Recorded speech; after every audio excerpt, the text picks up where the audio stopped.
കേരള രാഷ്ട്രീയത്തിലെ മഹാവിസ്മയം, കസേരകൾ മാറുമ്പോൾ. കേരള രാഷ്ട്രീയ ചരിത്രത്തിൽ ഇന്നുവരെ ആരും സ്വപ്നം കാണാത്ത ഒരു ട്വിസ്റ്റ് സംഭവിച്ചിരിക്കുന്നു. പ്രവചനങ്ങളെയും എക്സിറ്റ് പോളുകളെയും നിഷ്പ്രഭമാക്കിക്കൊണ്ട് ഡി സതീശൻ കേരളത്തിന്റെ മുഖ്യമന്ത്രിയായി സത്യപ്രതിജ്ഞ ചെയ്യുന്നു. ഈ വാർത്ത ഒരു സുനാമി പോലെയാണ് കേരളക്കരയിൽ ആഞ്ഞടിച്ചത്. ഞെട്ടലിൽ കേരളം. ചാനൽ ചർച്ചകളിൽ ബ്രേക്കിംഗ് ന്യൂസുകൾ മിന്നിമറയുന്നു. രാഷ്ട്രീയ നിരീക്ഷകർക്ക് വാക്കുകൾ കിട്ടുന്നില്ല. സാമൂഹ്യ സാംസ്കാരിക നായകന്മാർ ഈ അപ്രതീക്ഷിത നീക്കത്തിൽ അമ്പരന്ന് നിൽക്കുകയാണ്. പെരുന്നയിലെ പോപ്പ് സുകുമാരൻ നായർക്കും വെള്ളാപ്പള്ളിയിലെ പോപ്പ് നടേശനും ഒരേപോലെ അവിശ്വസനീയമായിരുന്നു ഈ മാറ്റം. ജാതി മത സമവാക്യങ്ങൾക്കും ഗ്രൂപ്പ് കളികൾക്കും അപ്പുറം സതീശൻ നായകനായി ഉദിച്ചുയരുന്നത് കണ്ട് അണികൾ ആവേശത്തിലും വിരോധികൾ അങ്കലാപ്പിലുമായി. Cliff ഹൌസും cantonment ഹൌസും. ഏറ്റവും രസകരമായ കാഴ്ച തിരുവനന്തപുരത്തെ ഔദ്യോഗിക വസതികളിലായിരുന്നു. വി.ഡി. സതീശൻ. ഇന്നലെ വരെ സമരവീര്യവുമായി കന്റോൺമെന്റ് ഹൌസിലിരുന്ന സതീശൻ പെട്ടിയുമെടുത്ത് ഭരണസിരാകേന്ദ്രമായ ക്ലിഫ് ഹൌസിലേക്ക് നീങ്ങുന്നു.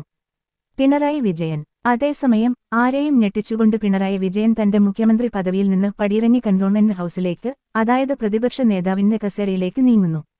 ഒരാൾ ഭരണത്തിന്റെ അമരത്തേക്ക് കയറുമ്പോൾ മറ്റൊരാൾ അവിടെ നിന്ന് ഇറങ്ങി പ്രതിപക്ഷത്തിന്റെ പടത്തലവനാകുന്നു. നിയമസഭയിൽ ഇന്നലെ വരെ ചോദ്യങ്ങൾ ചോദിച്ചയാൾ ഇന്ന് ഉത്തരങ്ങൾ നൽകുന്നു. ഉത്തരങ്ങൾ നൽകിയയാൾ ഇന്ന് ചോദ്യശരങ്ങളുമായി മുന്നിൽ നിൽക്കുന്നു.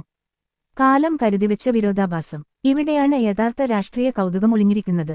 പിണറായി വിജയൻ എന്ന ഇരട്ടച്ചങ്കൻ മുഖ്യമന്ത്രിയായിരുന്നപ്പോൾ കാത്തുസൂക്ഷിച്ച ആ കാർക്കശ്യവും അഹങ്കാരവും ധിക്കാരവും ഇനി അദ്ദേഹത്തിന് തന്നെ തിരിച്ചടിയാകാൻ പോകുകയാണ്.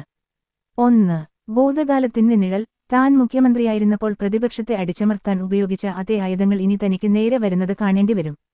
2. കെ രമയുടെ സാന്നിധ്യം. നിയമസഭയിൽ പിണറായിയെ ഏറ്റവും കൂടുതൽ അസ്വസ്ഥനാക്കിയിട്ടുള്ള കെ രമ ഇപ്പുറത്ത് ഭരണപക്ഷ നിരയിലുണ്ടാകും. തന്റെ കണ്ണിലെ കരടായ രമയെ നോക്കി ഇനി പിണറായിക്ക് പ്രതിപക്ഷ നിരയിലിരുന്ന് സംസാരിക്കേണ്ടിവരും. 3.